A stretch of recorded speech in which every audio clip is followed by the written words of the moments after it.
All right, welcome back, people. We're still East Central, where we bring you the best of entertainment conversations. And I promised you that we have a super duper guest in the studio with us today. Yes, this individual is just amazing. Now, let me just do a quick introduction now. Ugeh Tobechukwu, popularly known as Tobeszn, is a trendsetter and voice for the Nigerian youth, seamlessly blending fashion and entertainment trends into his content. And when I say fashion and entertainment, you understand.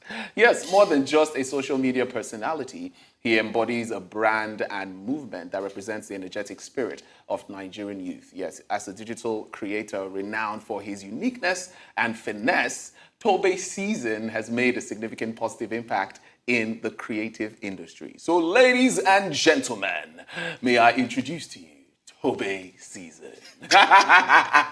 Thank you. That introduction made my head swell. Yeah. We took our time. Yeah, it was well crafted. You know, you guys ate with that. Yeah, you guys ate right? Yeah, it was really good. It was really good. Sure. Well, it's like a coincidence today. We're wearing black. Actually, it was a coincidence. I told you I was wearing black. So I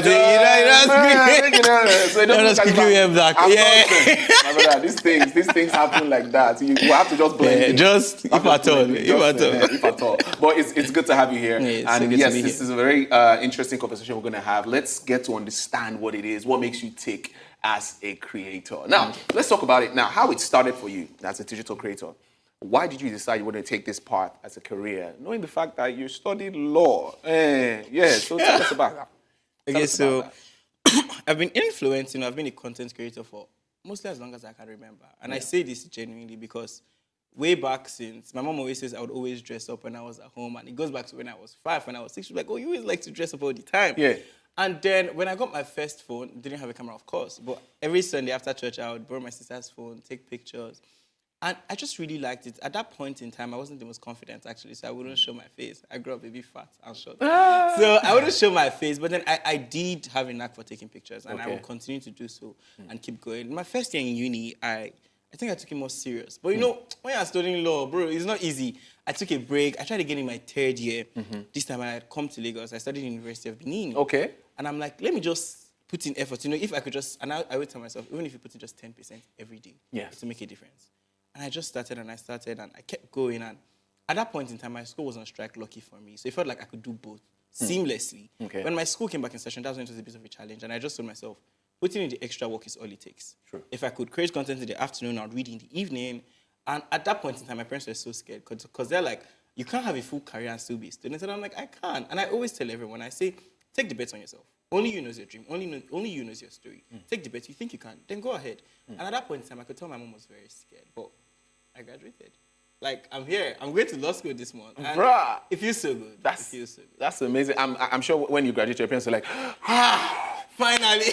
He did it. Because this child, oh no. No, wow. Yeah. But yeah, that was good. That was amazing for you. And I know that seeing the fact that you were able to balance both, it would have taken a lot of work for you to do that. Now, you call yourself the creator of tomorrow. What does that even mean? Where did that phrase come from, and what does that mean? So actually, that phrase was given to me by Meta. Okay. So Meta does WhatsApp, Facebook, Instagram. They came to Africa and they sought out 5 creators in the whole of Africa. And lucky enough, I'm one of them, actually. I'm actually also the brand ambassadors of Meta. Sure. And I feel like when I heard that phrase, creator of tomorrow, I'm just like, what's this whining? Like, you guys think, but when I had to sit down with, marketing directors and managers at Meta, and when I heard them speak about me, and I feel like it gave me so much drive, and I'm like, oh, you guys think this about me? I didn't even think so, but if you guys think so. No problem. So, yeah. I actually adopted it from Meta. They gave it to me. Great. And it makes sense. It looks like it's a futuristic idea. You create content that can last time. And that's the goal. I love that. I love that. Stand the test of time. Stand the test of time. So let's talk about your creation now. What's usually the motivation for you? Because we're talking earlier, and you said every stage in your life, you depict that in your content. So what exactly is your major creator or content creation motivation for you? Yeah, so for me, I feel like my main goal, even when I'm creating content, is to be myself. If I have an argument with you, I'm going to rant about it on Instagram. I'm going to say, you see that guy that does like this? And I feel like I do it in such a comical way that you do realize, in as much as I'm teaching you something, you just laugh about it. And you're just like, oh, this guy is so funny. Yeah. So I feel for me, I am mostly just being myself. I'm trying to explain to people that, oh, this is my life. I'm not trying to impress anybody. I'm not trying to be what I'm not. If you're annoying me, I'm going to rant about it. So there was this phase, immediately after I graduated, I was looking for a job. And I remember going for one job. I said, God, this interview, if people don't employ me, if people don't employ me. And I remember just going back home and I made a video about it and it went viral. And I'm like, this is my life. Why do I have to? I don't need to cater to showing you only the aesthetic part of my life. This is my life. It is my Instagram. I am a creator. I should show you everything I want to show you. And I feel for me, that's just my main motivation, to be myself in such a way that it inspires everyone to be themselves.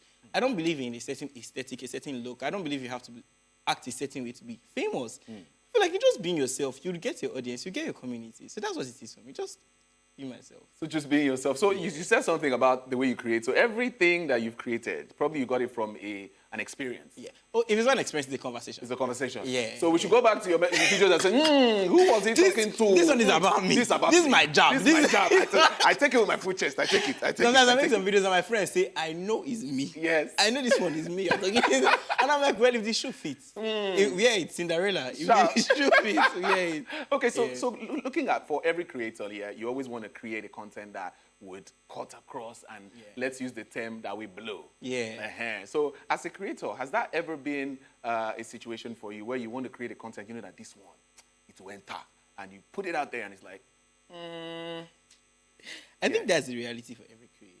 And in as much as, it's very sad when I think about it. So this content I just created, it didn't go around like I expected it to. But, at the end of the day, you also have to make peace with the fact that you're making content for yourself. And it's something I struggled with when I was a younger creator. Is also being honest and saying, I'm not doing this for anyone. I'm doing this for me. Also influencing, which is like, I hear people say like, oh, what happens if Instagram closes tomorrow? I will do YouTube. I will do Facebook. Like, there's always options. Influencing doesn't end tomorrow. Do you understand? So if one content doesn't blow today, that's fine. But at least one person saw it. Showing up for yourself every day is not so people can see you every day. It's that you get to the point that they've seen you on Monday, Tuesday, Wednesday. They have to like it on Thursday. So that's the idea. Shove it in their faces. You should, like, enough that, and that's why I say, if you keep showing up, it's impossible to lose. So for me, there's so many videos I thought, this one is a bang. Like, you guys won't tell me 10 million views. And when I create, I say 10 million views. Yes. But then I had to come to the reality that you're not doing this for people. You're doing this for you. You're not going to stop tomorrow. Stop handling it like, they say hard work pays, but also you have to work long for the hard work to pay. Right. You're not working so you blow tomorrow. I don't want to be one-hit wonder. I want to, there's something they say overnight success takes 10 years. I read this in a book and I heard it in a podcast. And it made so much sense to me because for some people, you're like, oh, this person just blew overnight. No, I've been working underground for so long. So for me, I'm not really in the space where I want virality. I've had viral videos. Yeah. But I do want to build community and audience, people that listen to me, that you have true purchasing power. You can endorse a product and say, oh, I believe it because Toby said so. So that's what I'm looking for. The stage of virality kind of making me shiver and think, but I'm kind of over it. I've come to reality that this is my life. This is my career. There will always be bad days, but it's not a bad life. I love that. So for those of you who haven't seen Toby's videos, we're going to be playing a couple of them for you to see so that we can understand the angle at which he's talking about. But yes, let's watch this. You people did bitches come and go, brah. But I'll stay. I didn't do.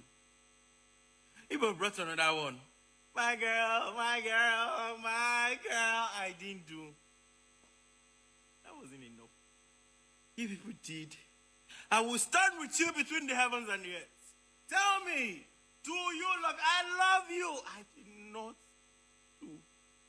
So when I enter relationship, people will suffer. I will just start to. I will just be doing trade. Everything I miss, I will do.